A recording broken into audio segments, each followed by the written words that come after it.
नमस्कार, बहुत स्वागत है आप सभी का हमारे इस खास बुलेटिन में। मैं हूं आपके साथ मरियम अली। चलिए देश और दुनिया की तमाम जरूरी खबरों पे एक नजर डाल लेते हैं। बुलेटिन की शुरुआत करते हैं अंतर्राष्ट्रीय खबर से। आपको बता दें कि अमेरिका और ईरान के बीच जो युद्ध है वो लगातार जारी है, रुकने का नाम नहीं ले रहा। बीच में ऐसा लगता है कि बातचीत कुछ ठीक हो जाएगी, बात बन जाएगी, मगर ऐसा नहीं होता। अब हाल ही में अमेरिका की तरफ से एक बड़ा बयान सामने आया है। ट्रंप ने ये कहा है कि अगर ईरान उसके परमाणु ठिकानों को निशाना बनाएगा या उसके करीब भी पहुंचेगा तो अमेरिकी सेना जो है वो उसे खत्म कर देगी। अमेरिकी राष्ट्रपति डोनाल्ड ट्रंप ने दावा किया कि अमेरिकी ईरान की उच्च संवर्धित यूरेनियम भंडार पर लगातार नजर बनाए हुए है। उन्होंने चेतावनी देते हुए कहा कि अगर कोई भी इन परमाणु ठिकानों के पास पहुंचने की कोशिश करेगा तो अमेरिकी सेना उसे तुरंत उड़ा देगी। ट्रंप ने ये भी कहा कि अमेरिका की स्पेस फोर्स इन ठिकानों की निगरानी कर रही है। अगर कोई उस जगह के करीब पहुंचा तो हमें तुरंत पता चल जाएगा और हम उसे खत्म कर देंगे। ट्रंप ने दावा किया कि अमेरिकी स्पेस फोर्स इतनी सटीक निगरानी कर सकती है कि किसी भी व्यक्ति का नाम, पता और पहचान पता चल जाएगी। बताते चले कि ट्रंप ने एक इंटरव्यू में कहा कि ईरान की सैन्य क्षमता काफी हद तक खत्म हो चुकी है। उन्होंने ये भी दावा किया कि ईरान के पास अब प्रभावी नौसेना, वायुसेना और एंटी एयरक्राफ्ट सिस्टम नहीं बचे। ईरान की सैन्य और रणनीतिक संरचना को गंभीर रूप से नुकसान पहुंचा है और अगर अमेरिका अभी पीछे हट जाए तब भी ईरान को दोबारा मजबूत होने में करीब 20 साल लग सकते हैं। अमेरिकी राष्ट्रपति ने कहा कि अमेरिकी सेना ने अब तक अपने लगभग 70% लक्ष्यों को नष्ट कर दिया है। हालांकि उन्होंने संकेत दिए हैं कि जरूरत पड़ने पर अमेरिका अगले 2 हफ्तों तक और सैन्य कार्रवाई कर सकता है।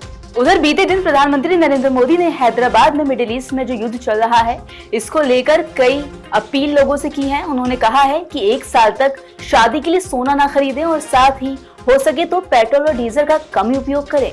पीएम मोदी ने देश में कोरोना के समय जो रूटीन अपनाया था उसी पर जोर देने को कहा। साथ ही यूक्रेन युद्ध का जिक्र करते हुए कहा कि भारत पर इन युद्धों का कितना असर पड़ा है।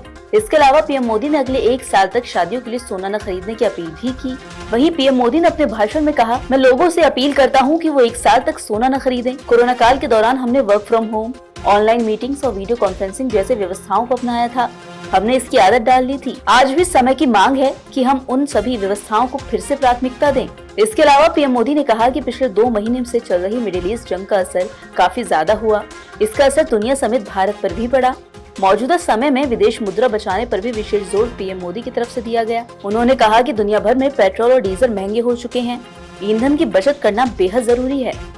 आपको बता दें कि एक बार फिर से असम के सीएम हेमंत बिस्वा शर्मा बनने जा रहे हैं। जी हाँ, इसका ऐलान बीते दिन ही हुआ है। अब आपको ये भी बता दें कि उनका जो शपथ ग्रहण है वो कल यानी कि 12 मई को होने वाला है। असम के राज्यपाल लक्ष्मण प्रसाद आचार्य ने रविवार को हेमंत बिस्वा शर्मा को असम का मुख्यमंत्री नियुक्त किया। इससे राज्य में लगातार तीसरी बार राज्य सरकार बनने का रास्ता साफ हो गया। इससे पूर्व शर्मा को केंद्रीय पर्यवेक्षक और मंत्री जेपी नड्डा और साथ ही सह पर्यवेक्षक हरियाणा के सीएम नायब सिंह सैनी की मौजूदगी में सर्वसम्मति से विधायक दल का नेता चुना गया। विधायक दल का नेता चुने जाने के बाद शर्मा ने राजद नेताओं के साथ लोक भवन में जाकर राज्यपाल आचार्य से मुलाकात की और सरकार बनाने का औपचारिक दावा पेश कर दिया। साथ ही अपने समर्थन में 102 विधायकों के हस्ताक्षर वाला पत्र सौंपा। राज्य के मुख्य सचिव रवि कोटा द्वारा हस्ताक्षरित एक अधिसूचना में कहा, भारतीय संविधान के अनुच्छेद 164 के खंड 1 के तहत असम के गवर्नर उन्हें प्रदत्त शक्तियों का प्रयोग करते हुए डॉक्टर हेमंत बिस्वा शर्मा को असम का मुख्यमंत्री नियुक्त करने में प्रसन्नता का अनुभव कर रही हैं। वहीं बीते दिन थलपति विजय ने तमिलनाडु के सीएम के रूप में शपथ ली है। काफी दिन से ये चर्चा हो रही थी कि आखिर कौन तमिलनाडु का सीएम बनेगा, कौन अपना बहुमत साबित करेगा। और देखिए, विजय थलपति जो हैं वो सीएम आखिरकार बन ही गए हैं। अब इसके बाद आपको बता दें कि आज वहाँ विधानसभा सत्र का पहला दिन होगा। इसी के साथ जो नए विधायक चुने गए हैं वो शपथ भी लेंगे। आपको बता दें कि तमिलनाडु विधानसभा के नए अध्यक्ष एमवी करुपैया होंगे। राज्यपाल राजेंद्र विश्वनाथ अर्लेकर ने चोलावंधक विधायक को शपथ दिलाई। इसी के साथ आपको बता दें कि एमवी करुपैया अगले विधानसभा अध्यक्ष के चुनाव तक विधानसभा की प्रारंभिक कार्यवाही की अध्यक्षता करेंगे। वहीं 17वीं तमिलनाडु विधानसभा का पहला सत्र आज यानी कि 11 मई को है। जो चुने गए सदस्य थे वो आज शपथ लेंगे। तमिलनाडु विधानसभा के अध्यक्ष और उपाध्यक्ष का चुनाव 12 मई को सुबह करीब 9:30 बजे होगा। अब थोड़ी जानकारी मौसम की ले लेते हैं। बीते कई दिनों से दिल्ली एनसीआर में और साथ ही कई और राज्यों में भी मौसम लगातार बदल रहा है। कभी बारिश हो जाती है तो कभी तेज धूप निकल आती है। ऐसे में एमडी का कहना है कि आज दिल्ली एनसीआर में बादलों की आवाजाही बनी रहेगी यानी कि मौसम ठंडा रहेगा। तो चलिए जान लेते हैं कि तापमान कैसा होगा। मौसम विभाग के पूर्वानुमान के मुताबिक दिन भर बादलों की आवाजाही बनी रहेगी। शाम या रात के वक्त 50 किलोमीटर प्रति घंटे की रफ्तार से तेज हवाएं भी चल सकती हैं। हवा के साथ हल्की बारिश होने की भी संभावना है। वहीं मंगलवार को भी ऐसा ही मौसम बना रह सकता है। IMD ने दोनों ही दिनों के लिए येलो अलर्ट जारी कर दिया।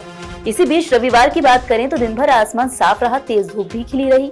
अधिकतम तापमान सामान्य से 1.4 डिग्री कम यानी कि 37.9 डिग्री सेल्सियस दर्ज हुआ। वहीं न्यूनतम तापमान सामान्य से 1.1 डिग्री ज्यादा यानी कि 26.2 डिग्री सेल्सियस रहा।